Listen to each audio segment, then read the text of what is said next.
Welcome to the Deep Dive. We're sorting through, well, a pretty huge pile of ancient history today. Greek military strategy, Athenian democracy, Roman law. It's quite the mix. It really is. And our goal here isn't just to, list facts. We want to dig into how these different ancient societies thought about fundamental ideas.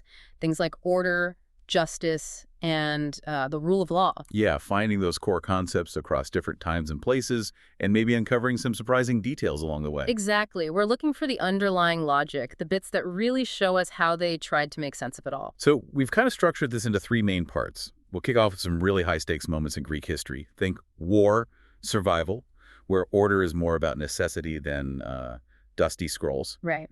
Then we'll shift gears and dive into Athens, specifically their legal culture, which was, let's say, complicated, full of arguments about honor and who you were, not just what the law said.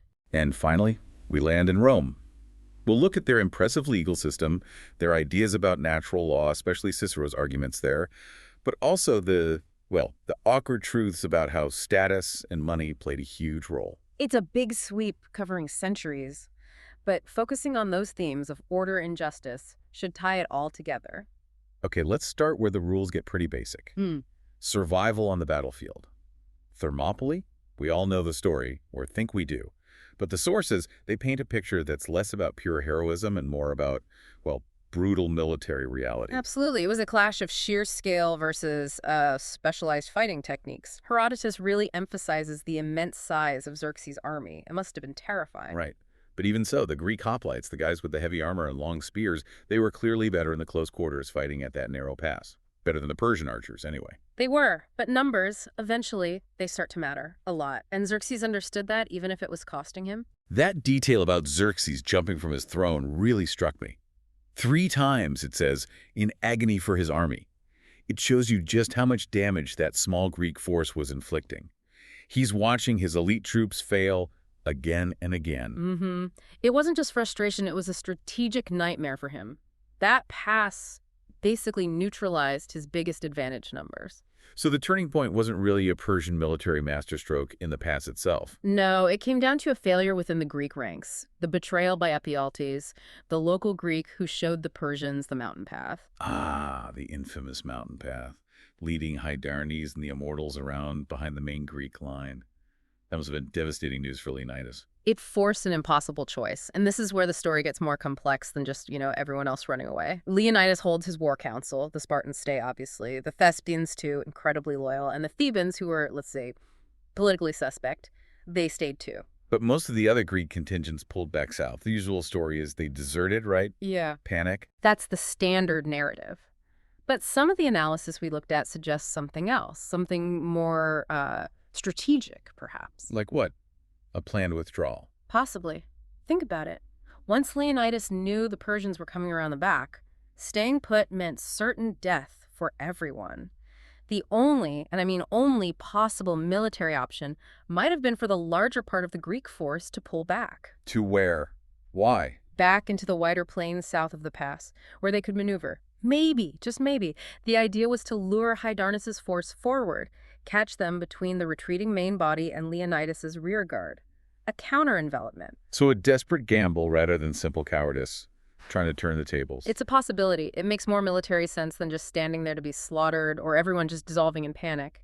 It frames the retiring Greeks not as deserters, but as part of a failed, complex plan. Which, of course, failed. Or maybe it was desertion. Either way. Either way, Leonidas and the others were trapped. The end was brutal. Leonidas falls early. Then there's that incredible fight over his body, like something straight out of Homer.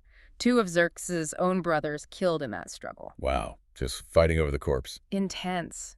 But eventually, the remaining Greeks, maybe 4,000 of them, are pushed back onto a little hill, surrounded, and then just rained on with arrows until none were left. It shows, I think, that in that extreme situation, the only order left was that absolute fight-to-the-death discipline. Hashtag 1.2 state security and naval supremacy, Athens. Okay, let's shift focus now from Spartan land discipline to Athens and its Very different path to security. All about the sea, wasn't it? Completely. Fortifying the Piraeus, their main port, and then building the long walls. These weren't just reactions. This was smart, proactive statecraft, building security. So what was the big danger the long walls solved? What was the weakness? Well, Athens, the city, and Piraeus, the port, were separate places geographically. An enemy army, like the Spartans, could potentially march in and sit between the city and its harbor. Cutting them off. Exactly. Cut off Athens from its port, its supplies, its fleet, starve them out, basically, or just neutralize their naval power, which was everything to them. So the long walls connected the two, like a massive fortified corridor. Precisely. It created one huge defensible area. If the countryside around Athens, Attica, was invaded and burned, which happened a lot in the Peloponnesian War, the population could retreat behind the city walls and the long walls. They always had access to the Piraeus, to the sea. Their lifeline. A lifeline powered by trade, right? And industry. Absolutely. That naval power, the foundation of their security, it rested on a booming economy. Lots of workshops, lots of trade ships. And crucially, this depended heavily on a large population of resident aliens, the medics. We hear about Athenian citizens all the time, but the medics. How important were they, really? Foundational, you could argue. Our sources suggest there might have been as many as 10,000 medics living in Athens. They weren't citizens with full political rights, but they shared many of the burdens. They served in the military, paid taxes. And paid more tax sometimes. Yes, critically, during wartime, they often faced a higher property tax rate than citizens. They were, in a very real sense, helping to bankroll the fleet and the wars. So people like Themistocles, the guy who really pushed for the Navy, he must have understood how vital these non-citizens were. Oh, absolutely. Themistocles was pragmatic. He knew Athens needed the skills, the labor, the wealth that medics brought. Their inclusion, even though it wasn't full political equality, was essential for the order and security of the Athenian state. It was an order built on, well, practical economic necessity. Hashtag 1.3, political maneuvering and pragmatic justice. So you have these two major powers, Athens and Sparta, with very different ideas of order. And when they inevitably clashed in the Peloponnesian War, we see justice often taking a backseat to, well, winning. The Spartan general Brasidas gives us a masterclass in this kind of pragmatic justice, if you can call it that. His speech to the Acanthians is quite revealing. Acanthos, a city allied with Athens, right? What did he say? He starts with the high-minded stuff, offers them freedom, autonomy, promises backed by Spartan oaths, liberating them from Athenian control, standard rhetoric. But there was a catch, I assume. A very big, explicit catch. He basically says, join us freely or we will ravage your land and force you to join us. No mincing words. How on earth did he justify that? Threatening destruction in the name of freedom. Pure pragmatism. His argument was, you pay tribute to Athens, that money helps Athens fight us. Therefore, your tribute directly harms Sparta. So forcing you to start paying, even by destroying your land, is justified because it weakens our enemy. Wow. So justice is defined purely by what helps your side. Pretty much. He also argued that if they refused his offer of freedom, it would look bad for Sparta and discourage other cities from switching sides. So, for the greater good of Sparta's war effort, their consent could be manufactured by force. Order equals strategic alignment. Misalignment justifies destruction. Justice as pure utility. We see this on a much bigger scale later, don't we? After Philip of Macedon defeats the Greeks at Chernea. Oh yes, 338 BC. Philip is now the master of Greece, and he gets to decide the new order. And his treatment of the defeated cities is very, very calculated. How so? He punished Thebes quite harshly, didn't he? Extremely harshly. Thebes had been a major opponent, so their leaders were executed or exiled, property confiscated, their political league broken up, and a Macedonian garrison installed. Standard punishment for a defeated enemy power. But Athens got off much lighter. Why? It was pure strategic calculation by Philip. Athens still had a powerful fleet, which Philip probably thought he might need for his planned invasion of Persia. Destroying Athens or its navy didn't serve his long-term goals. So he spared them out of self-interest. Mostly. The sources also mention a kind of respect for Athens' intellectual eminence, its cultural status. Not necessarily moral respect, but a recognition that Athens was, special, unique. But yeah, the main reason was probably strategic utility. Keep the fleet intact. It shows that order, for the powerful, is often about managing resources, not just punishing wrongs. Exactly. And you can feel the desperation in Athens afterwards. They sued for peace immediately, just hoping to get back 2,000 captured soldiers and avoid invasion.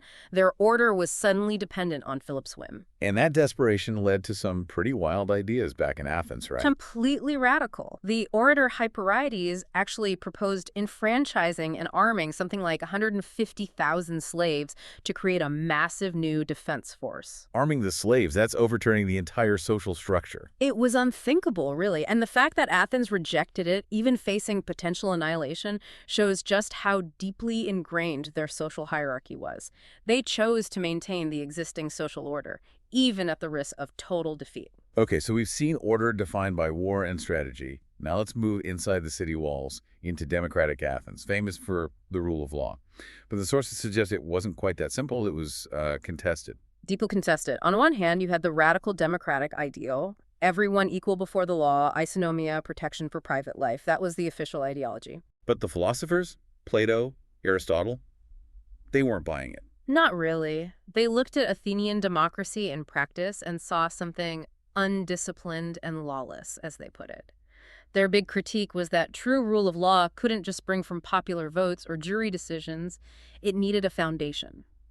A foundation of what? Education, socialization, character building. They believed people needed to be trained, essentially, to respect and understand the law for it to be truly legitimate, not just subject to the whims of the assembly or the emotions of a jury. And this fundamental disagreement played out in the courts every day. Constantly. You had this incredible tension. Jurors in Athens swore the solemn oath, right?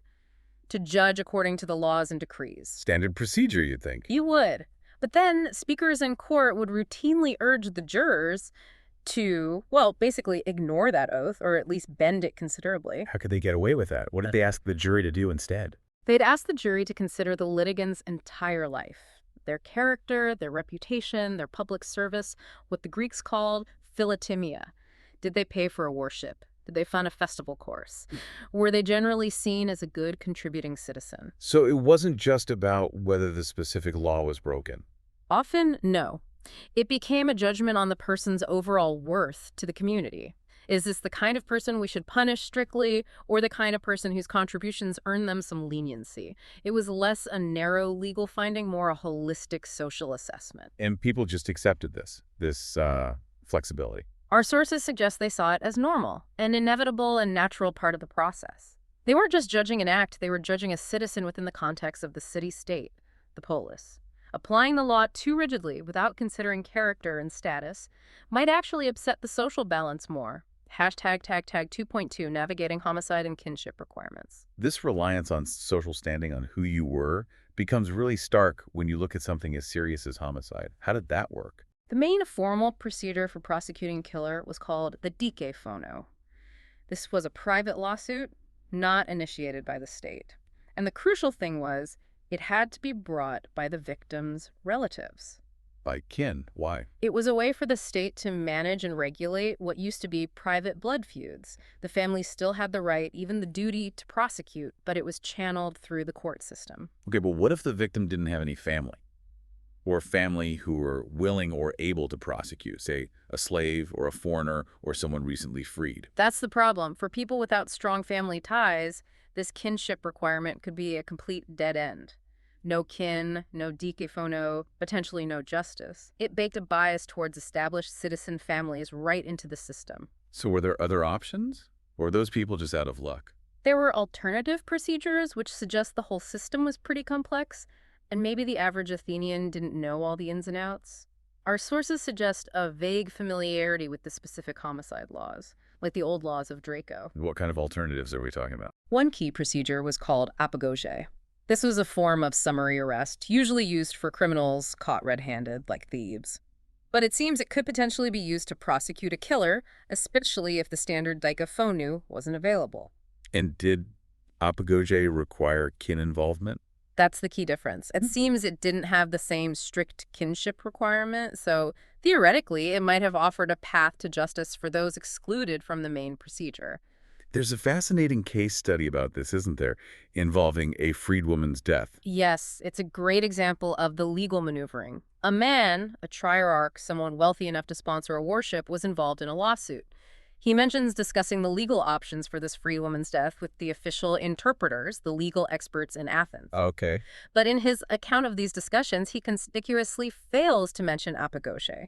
He only talks about the Dikiphonou route being blocked because she lacked citizen kin. So why leave out apogauche? Was he just ignorant of it like the average Athenian? That's one possibility. Maybe he genuinely didn't know. Or perhaps more cynically, maybe he knew about it but chose not to mention it. And why would he do that? For rhetorical advantage in court. By focusing only on the impossibility of the Dikiphonou due to the lack of kin, he could portray himself as someone who wanted to pursue justice but was tragically prevented by legal technicalities. It makes him look good, sympathetic, even if another legal avenue, apogauche, might actually have been available. It's all about shaping the narrative for the jury. Hashtag tag 2.3 social status, honor, and violence.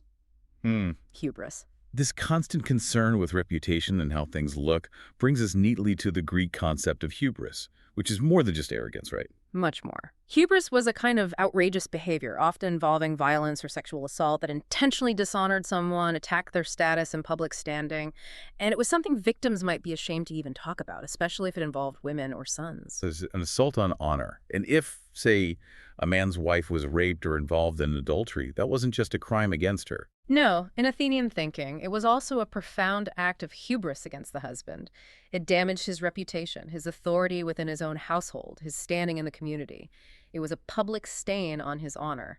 And the response was often about restoring that lost honor. Very much so. The legal and social penalties, especially for adultery, often aimed at humiliating the offender in a way that mirrored the dishonor inflicted on the husband. This is where we get into some pretty graphic practices. Yes. The sources hint at practices like raphanizine. It's not explicitly detailed everywhere, but the implication is the anal insertion of a large radish into the adulterer, maybe along with pulling out his pubic hair. Wow. Okay. Why that specifically? What was the symbolic meaning? It was about maximum sexual humiliation. In a society obsessed with masculine honor and dominance, this kind of violation was designed to symbolically feminize the adulterer, to strip him of his status and publicly degrade him. It restored the husband's honor by inflicting an equivalent or even greater shame on the aggressor. It's a stark reminder that justice for them was deeply tied to maintaining social hierarchies and public honor. And this fight over status and honor wasn't just physical. It happened in the courtroom, too, with insults. Absolutely. Think of the famous rival orators Demosthenes and Aeschines. Their speeches are full of what the Greeks call loidoria, basically, personal abuse and character assassination. Just mudslinging. It looked like it, but it was highly tactical. The goal of loidoria wasn't just to be nasty. It was to deny your opponent equal standing as a rival. By attacking Aeschines' character, his family background, his past actions, Demosthenes was essentially arguing, this man is so fundamentally dishonorable, so low, that his arguments shouldn't even be considered. He doesn't deserve to stand here as my equal. So you attack the person to destroy their credibility, undermine their honor, and their case collapses. Exactly. If the jury believed your opponent was fundamentally lacking in honor, they were far less likely to believe anything else he said. Hashtag tag 2.4, the birth of formal justice. Tragedy as political drama. So how did Athens move from this world of honor, feuds, and humiliation towards a more formal, state-controlled legal system?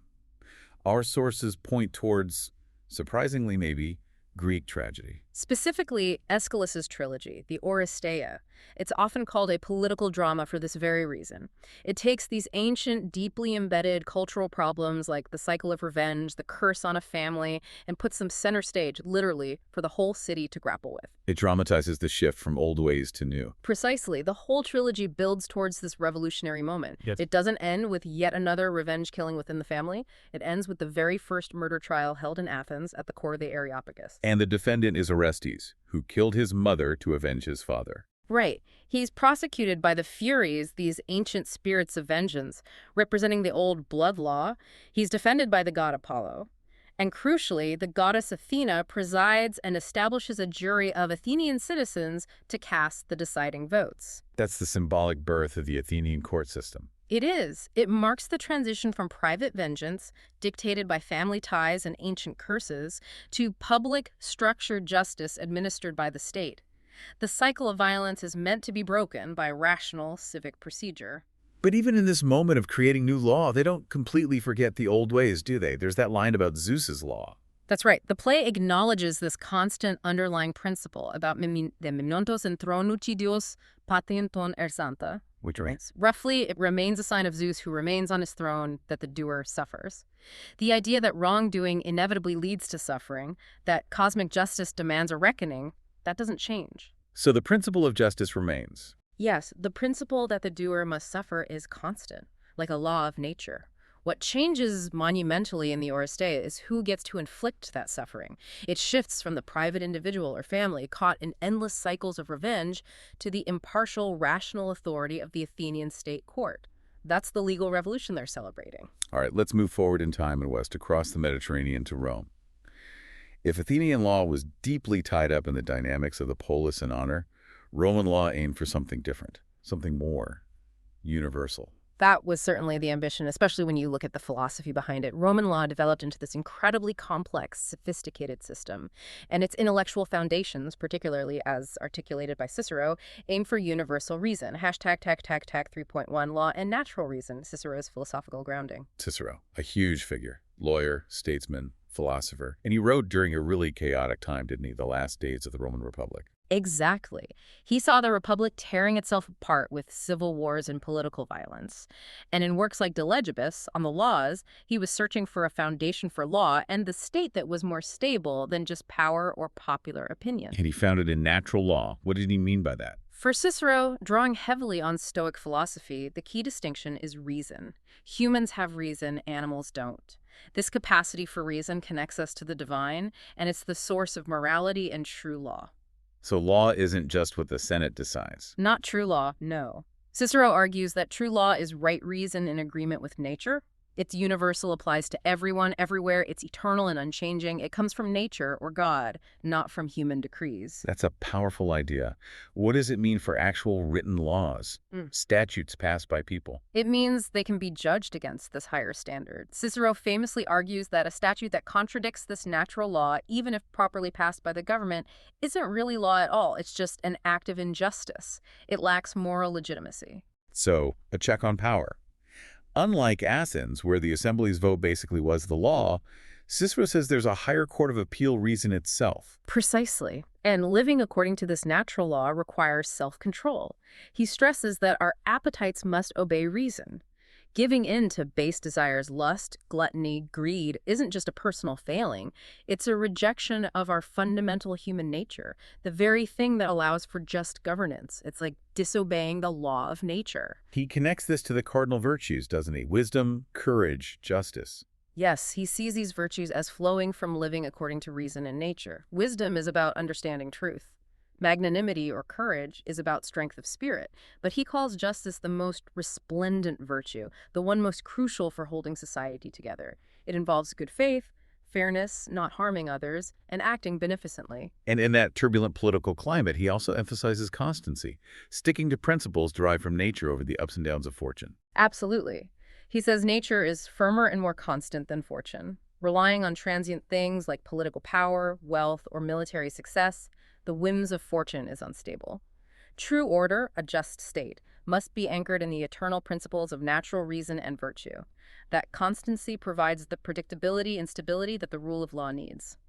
It was his philosophical attempt to build something enduring amidst the chaos of the falling republic.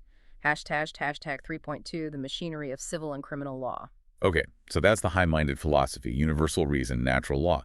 But how did this translate into the actual day-to-day working of Roman law across a vast empire? The reality seems a bit more technical and exclusive. Very much so. The core of Roman private law, the de Civilis Civil, was at its heart the law for Roman citizens. It dealt with things like property, contracts, family matters, specifically for cives Romani. So it didn't automatically apply to everyone in the empire? Not inherently. Its technical rules were often tied to Roman citizenship and even Roman soil. For instance, you couldn't perform certain religious land consecration rituals properly in a non-Roman city because, legally, that foreign soil couldn't receive the Roman consecration. It was quite specific. But Rome ruled millions of non-citizens. How do they handle legal issues involving them? They couldn't just ignore them. No, and this is where Roman legal practice showed its incredible pragmatism. They developed ways to extend the reach of their law without officially changing the core principle that habeas civil was for citizens. One of the main tools was the legal fiction. Fiction, like making things up. Sort of. A key example is the fictio civitatis, the fiction of citizenship. Imagine a lawsuit in a province involving a non-citizen, a peregrinus. The Roman magistrate instructing the judge might tell the judge to decide the case as if the non-citizen were a Roman citizen. So they just pretended he was a citizen for the sake of the lawsuit. Essentially, yes. The underlying law, only for citizens, wasn't changed, but the procedure allowed the judge to apply the Roman legal rules they knew and understood. It was a brilliant way to achieve legal consistency and apply Roman concepts across the empire while maintaining the formal exclusivity of the Henrius Civil. A very clever workaround. That is clever. What about the criminal side? Were there mechanisms for public oversight? Yes. One interesting one was the actio popularis. This was a type of legal action, usually for a penalty, that could be brought by any member of the public, not just an official or an injured party to protect some public interest. Like a citizen watchdog role. Kind of. If someone violated a rule protecting public roads or tombs, for example, any citizen could potentially sue them, and often the penalty money would go at least partly to the person who brought the successful lawsuit. It incentivized public vigilance. Interesting. And Roman law, especially early on, could be pretty harsh, right? Thinking about theft. Oh, yes. The 12 Tables, Rome's earliest written laws, make a huge distinction between different kinds of theft. There was furtum manifestum, being caught red-handed, in the act. And furtum nec manifestum theft discovered later. Exactly. And the penalty for being caught in the act, furtum manifestum, was incredibly severe, potentially enslavement or even death in some circumstances. Why so much harsher than if you were caught later? Same crime, isn't it? It seems to go back to very old ideas. First, certainty of guilt. If you're caught red-handed, there's no real doubt. Second, and maybe more importantly, the immediate anger and indignation of the victim. Early law was partly about stopping people from taking revenge themselves. By imposing a swift, severe penalty when guilt was obvious, the state aimed to satisfy the victim's outrage and prevent private vengeance. Hashtag 3.3 privilege and inequality in imperial justice. Okay, so we have this philosophical ideal of universal natural law from Cicero and these clever legal mechanisms. But when we look at how justice actually worked, especially under the empire, that ideal seems to crumble pretty quickly. It really does. This is the major tension.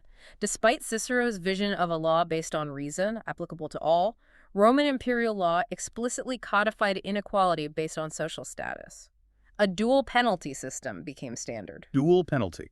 Yeah. Meaning different punishments for the same crime depending on who you were. Precisely. Your social rank determined how the law treated you, drastically. We saw some examples of this, exemptions for the elite. Yes, very clear ones. High-status individuals, the sources mention, ranks like eminentissimi viri and perfectissimi viri, basically top senators and equestrians, and their immediate descendants, sometimes for generations, had significant legal privileges.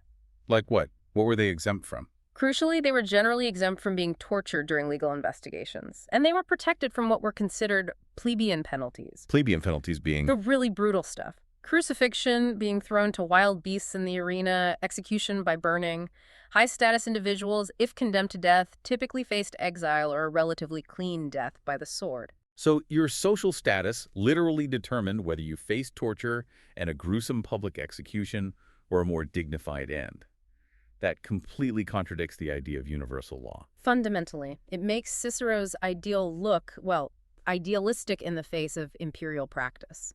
And this wasn't just an imperial development. Even back in the Republic, the justice system was vulnerable to influence, especially money. You mentioned Cicero prosecuting Verres earlier. Right. Verres, the corrupt governor of Sicily. Cicero's prosecution laid out detailed accusations of how Verres allegedly used enormous bribes to influence voters in the courts, the tribes and centuries that supplied jurors or judges. So even then, justice could be bought. It certainly suggests a system where wealth and political connections could heavily skew outcomes. The legal process itself could become just another tool for the powerful and wealthy, rather than an impartial application of justice. And this connection between status and virtue, or lack thereof, even shows up in how Roman moralists talked about behavior, right?